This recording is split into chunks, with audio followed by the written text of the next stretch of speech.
अस्सलाम वालेकुम। जीते रहिए, हंसते रहिए, मुस्कुराते रहिए और देखते रहिए आशाना शाहीन का। और आपको पता है ना कि शाहीन अपने आशाने में आजकल आपको सुना रही है मशहूर शख्सियत के वो वाक़यात जो ज़िंदगी के लिए बहुत बड़ा सबक दे जाते हैं। तो भाई मौलाना जलालुद्दीन रूमी जो है ना, उन्होंने बहुत प्यार से ज़िंदगी के बारे में समझाया है और बहुत अच्छी अच्छी मिसालें दी हैं, आसान मिसालें, खूबसूरत मिसालें, दिल को छू लेने वाली मिसालें। तो आज भी मैं मौलाना मसनवी रूम की एक हिकायत आपको सुनाऊंगी, वाक़या बताऊंगी कि मौलाना मसनवी रूम में जो है उन्होंने किस तरह बयान किया है इस वाक़े को। लिखा है कि भाई एक चरागाह थी। चरागाह पता क्या होती है? जहाँ वो होते हैं ना, हरियाली होती है, बहुत बड़ी जगह होती है, वहाँ पर बहुत सारे जानवर एक साथ रहते हैं और वो चरते हैं, इसलिए उस जगह को चरागाह कहा जाता है। तो इसी तरह की एक जगह थी, बहुत बड़ी सी।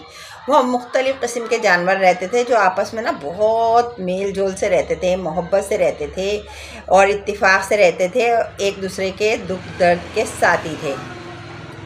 फिर अचानक ये हुआ कि वहाँ पर आ गया शेर। और शेर जो था ना, वो बहुत ज़बरदस्त तंदुरुस्त टाइप का शेर, और वो करने लगा वही हरकत के रोज़ाना एक जो था ना जानवर, उसको वो शिकार कर लेता और खा जाता। अब जंगल के जानवर हो गए बहुत ज़्यादा परेशान। बहुत ज़्यादा जब वो परेशान हुए तो उन्होंने एक मीटिंग रखी और उस मीटिंग में सारे चरागाह जो थी ना बड़ी सी, उसके सारे जानवर एक जगह इकट्ठा हो गए और सर जोड़ के सोचने लगे कि अब क्या किया जाए। क्या हमारे यहाँ रोज़ाना एक जानवर कम हो रहा है, और दूसरी बात ये कि हर रोज़ ऐसा होता है कि हम लोग अपना शिकार नहीं कर पाते, हम घर से बाहर नहीं निकल पाते, हमारे बच्चे बिलों से बाहर नहीं निकल पाते, अपनी जगह से बाहर नहीं आ पाते, इस वजह से कि भाई शेर पता नहीं कब घात लगा के बैठे और हम जो है उसका लुक़मा बन जाए। तो अब शेर से कैसे बचा जाए? अब शेर से बात करने की तो किसी की हिम्मत ही नहीं कि कैसे बात की जाए और उससे कहा जाए, क्योंकि भाई उसने तो खाना खाना था और शिकार करना था, ये सब जानवर बहुत अच्छी तरह समझ रहे थे। आखिर सोचते रहे, फिर एक जो वो बूढ़ा खरगोश था ना, उसकी समझ में आया। अब देखें, शेर सबसे बड़ा जंगल का जानवर और खरगोश जो है ना वो कितना छोटा जानवर है, चूहे से बड़ा है बस, मगर है तो सबसे छोटा ही कहलाएगा वो जानवर। वो बूढ़ा था, उसकी समझ में एक बात आई, कहने लगा सुनो मेरी एक बात, गौर से सुनो, और जब तुम इस पर अमल करोगे तो शायद हमारा मसला हल हो सके, थोड़ा बहुत हमारा ये मसला हल हो जाए। तो सारे जानवर उसकी तरफ देखने लगे, उसका मुंह ताकने लगे कि देखे भाई अब ये क्या क्या।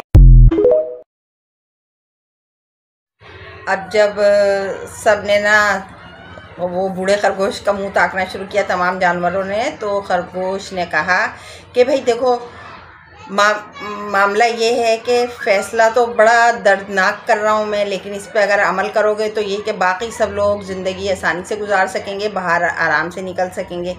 तो तमाम जानवरों ने पूछा कि भाई क्या सोचा आपने? तो खरगोश ने कहा कि ऐसा करते हैं कि बजाय ये कि बादशाह, जंगल का बादशाह जो शेर है, वो हमें निशाना बनाए, हम ऐसा करेंगे कि आपस में ये फ़ैसला कर लेंगे कि एक हम में से एक जानवर रोज़ाना जो है खुद ब खुद चला जाए शेर के पास।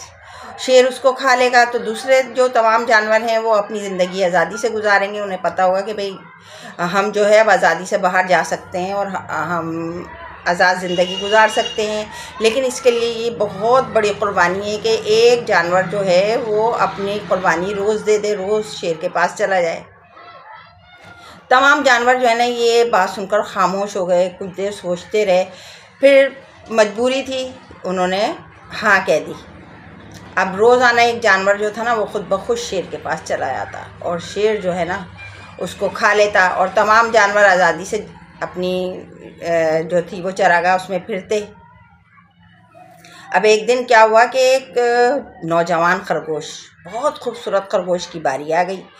तो तमाम जानवरों ने जब उसका नाम लिया ना कि भाई कल तुम्हें जाना है शेर के पास, तो गुस्सा होने लगा, कहने लगा नहीं भाई मैं तो नहीं जा सकता, मैं तो अपनी जान नहीं दे सकता, और मैं आप लोग जो रोज़ाना जाते हो, मैं उसके लिए बहुत दिन से सोच रहा था कि किस तरह जो है ना शेर से जान छुड़ाई जाए। अभी मैं सोच रहा था कि मेरा ही नंबर आ गया, लिहाजा मैंने आज आपको वो अपनी तरकीब बतानी है कि हम वो तरकीब से कोशिश करेंगे कि शेर से हमारी जान छूट जाए। तमाम जानवर जो थे ना बड़ी हैरान हुए और उस छोटे से खरगोश की तरफ जो जवान था, खूबसूरत था, तंदुरुस्त था, देखने लगे कि ये इतना छोटा सा खरगोश है, नौजवान, ये किस किस्म की बातें कर रहा है। कहा तरकीब बताओ। कहने लगा तरकीब तो नहीं बता रहा अभी मैं, कल जो है मैं शेर के पास जाऊंगा और अपनी तरकीब पर अमल करने की पूरी कोशिश करूंगा। अगर मैं उसमें कामयाब हो गया तो ना सिर्फ ये कि मैं अपनी जान बचाने में कामयाब हो जाऊंगा और तो आप सबकी जान बच जाएगी। तमाम जानवरों ने सोचा नंबर तो इसका है, अगर ये ऐसा कह रहा है और तरकीब करने की कोशिश कर रहा है तो क्यों ना इसको इजाज़त दे दी जाए। उन्होंने कहा ठीक है, कल तुम्हारी ही बारी है, चले जाओ शेर के पास। खरगोश जो था वो जब सुबह उठा तो बहुत मुतमईन था, हालांकि उसकी बारी थी आज शेर के पास जाने की। वो बड़ा मुतमईन अंदाज में उसने अपना चारा वारा खाया जो खा रहा था और उछलता कूदता वहाँ की तरफ रवाना हो गया। और ना ही वो डर रहा था, ना खौफज़दा था, और ना ही उसके चेहरे पर कोई मलाल था कि मेरी ज़िंदगी आज ख़त्म हो जाएगी। वो सोच ये रहा था कि मैंने जो तरकीब की है ना, अगर वो उस पर अमल हो गया तो इंशाल्लाह तमाम जानवरों की जान जो है वो शेर से छूट जाएगी और मेरी भी छूट जाएगी और मैं भी ज़िंदा रहूँगा। तो जब वो पहुँचा शेर के सामने ना, तो शेर तो बहुत गुस्से में बैठा हुआ था। उससे गुस्सा आ गया, कहाँ थे अब तक, किधर चले गए थे? तुम्हें पता नहीं मुझे बहुत जोर की भूख लगी है, और इतने छोटे से जानवर और इतनी बेदबी कि वक्त पे ना पहुंच सके, भूख से मेरा बुरा हाल है। वो जो था ना खरगोश, वो हाथ जोड़ के खड़ा हो गया शेर के सामने, कहने लगा बादशाह सलामत, मैं क्या करूं? मैं तो बहुत पहले आना चाहता था, लेकिन मैंने सोचा कि मैं तो एक छोटा सा खरगोश हूँ, आपका तो एक लुकमे का हूँ मैं और आपका तो पेट नहीं भरेगा। तो मैंने सोचा क्यों ना अपने साथ में दूसरे खरगोश को भी साथ ले लूँ। वो ज़रा तंदुरुस्त टाइप का था मेरे साथ जो दूसरा खरगोश था ना, लेकिन रास्ते में एक दूसरा शेर मिल गया और उसने उसको पकड़ लिया है। अब वो उसको खा जाएगा तो फिर मैं ही आ गया आपके पास। भला मेरे खाने से आपके पेट में कैसे भूख मिटा सकेंगे आप? आपके पेट तो भरेगा नहीं।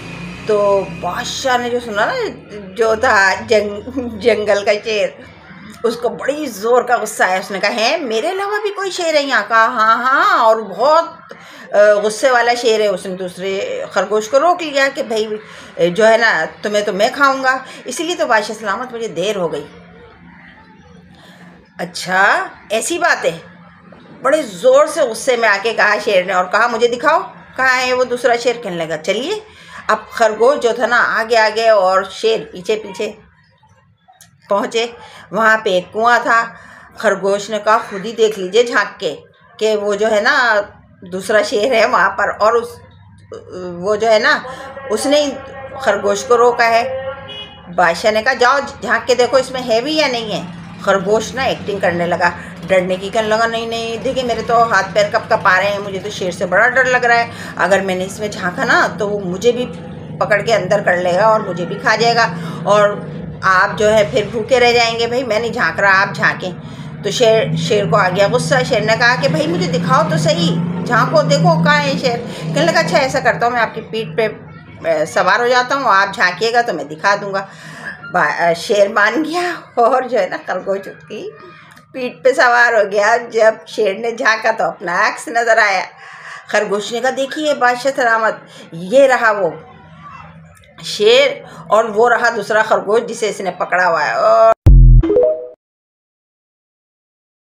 भाई देखिए इतना सुनना था कि इतना ज़ोर का गुस्सा आया ना। अच्छा ये मेरा शिकार लेके ये बैठा है, बस छलांग लगा दी उसने कुएं के अंदर के, झपट पड़ूं में दूसरे शेर पे उसको चीर फाड़ के रख दी। अकल तो इस्तेमाल की नहीं, ताकत इस्तेमाल करी, क्योंकि शेर के पास थी बहुत ज़्यादा ताकत, रोब, दबदबा, बस अकल नहीं थी।